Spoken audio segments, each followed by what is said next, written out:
Todo el agua de la presa siguió por el Samaria a la zona baja.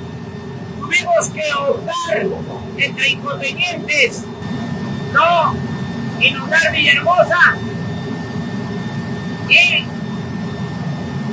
el agua saliera por el Samaria, por las zonas bajas. Desde luego se perjudicó a la gente de Nacajuca, son los chontales, los más pobres.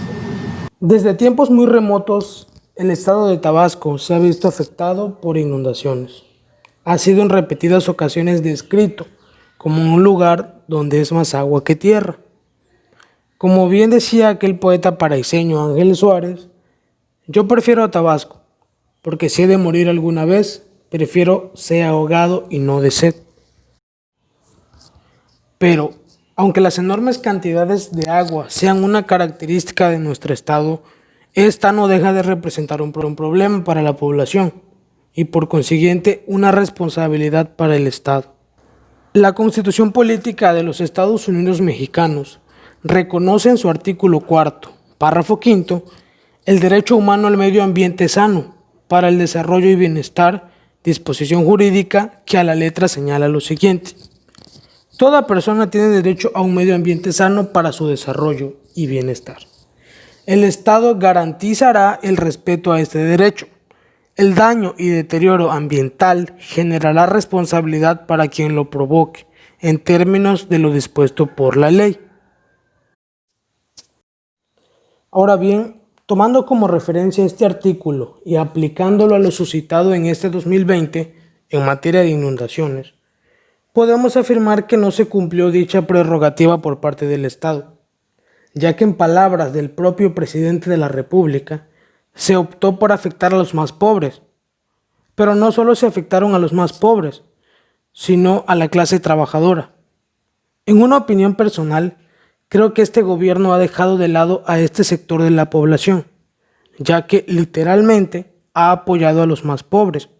Los más pobres que desafortunadamente gobiernos anteriores han acostumbrado a depender directamente de ellos, es decir, a recibir un apoyo periódicamente y estar a expensas del mismo. Para entrar un poco en contexto, quiero definir lo que yo considero que es la clase trabajadora. La clase trabajadora es aquella que aprovecha los recursos naturales para generar ingresos, y son estos la base de su economía, es decir, agricultores, pequeños productores en ganadería, y que de la misma manera esta es su fuente de ingresos, que también la realizan para el autoconsumo.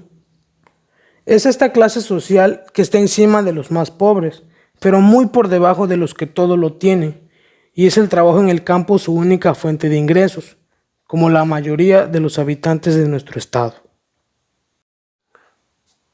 Como ya declaró el presidente de la República, el agua de la presa se desvió a zonas bajas.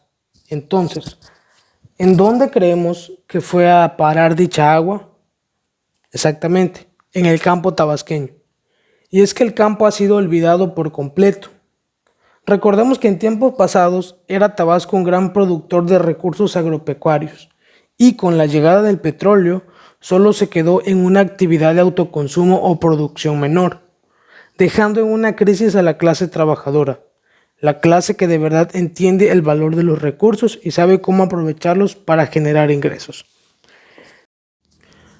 Después de las primeras inundaciones de octubre, el gobernador del estado, Adán Augusto López, anunció acciones legales contra la empresa pública por la presunta negligencia que provocó inundaciones en los municipios de Nacajuca, Jalpa y Cunduacán, por mencionar algunos. El director de la CFE dijo que esta acción le daba risa y descartó tener responsabilidad en el tema. En las palabras del propio Manuel Bartlett, dice: a mí esa demanda me da risa. Hay gente que anda buscando a ver a quién le echa la culpa de sus torpezas. Es todo lo que voy a decir. Ok. ¿Cómo podría defenderse este derecho humano a la protección del medio ambiente si desde la misma administración federal está siendo ignorado y quien debe velar por el bienestar social se mofa de dicha situación. Me atrevo a señalar a la CFE como responsable de esta inundación por diversos factores, entre ellos el desplazamiento de la misma empresa por productores particulares extranjeros, el cual continúa. Estos permisos otorgados para la producción de energía independiente ocasionaron que el margen de reserva rebasara los límites. El margen de reserva, para definirlo, es la diferencia entre la capacidad de producción de electricidad y la demanda máxima consumida en un determinado periodo. Recordemos un poco la recomendación 061-2011 emitida por la Comisión Nacional de Derechos Humanos.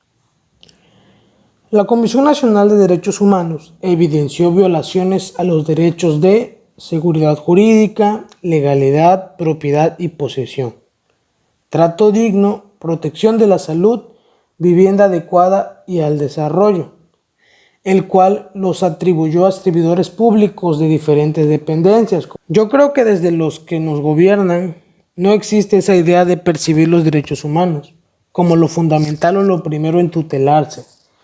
Se han puesto por encima de ellos los intereses políticos, los intereses económicos del gobierno, de esa élite, si así podemos llamarla, que ya se encuentra establecida y posicionada en ese lugar tan privilegiado, dejando de lado a esta clase trabajadora, que la que ya hablamos, que aunque no se acepte, es la que en realidad sostiene este país y están desatendiendo los derechos humanos de ellos, principalmente. De igual forma, por seguir sus propios intereses, no les ha interesado cuidar el medio ambiente, que es donde todos nos desarrollamos y llevamos a cabo todas nuestras actividades. Y es obvio que si los derechos humanos y los derechos del medio ambiente no se protegen, pues la sociedad tiende a desestabilizarse, a perder sus bienes, a presentar conductas antijurídicas para cubrir esas necesidades que tiene, así como también a manifestarse, a quejarse ante las autoridades, como lo que se ha visto, el escenario que ha estado presente todo este 2020, sumado a la crisis por la actual pandemia por COVID-19 en el mundo.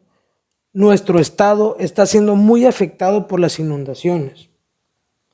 La solución está ya emitida. Desde que nuestro estado ha sido víctima de las inundaciones, entonces, falta que nuestros gobiernos dejen de pensar un poco en sí mismos y apoyar no solo a los que tienen absolutamente nada y no saben cómo aprovecharlo, sino también a quienes saben aprovechar sus recursos y así poder generar una entrada económica mayor, es decir, a esta clase trabajadora. Bueno, esta ha sido mi intervención relatando la realidad que vive la clase trabajadora por las afectaciones por inundaciones en nuestro estado. Con este trabajo pretendo ampliar el panorama de los alcances que ha tenido esta catástrofe en nuestro estado. Espero haya sido de su agrado y gracias por su atención.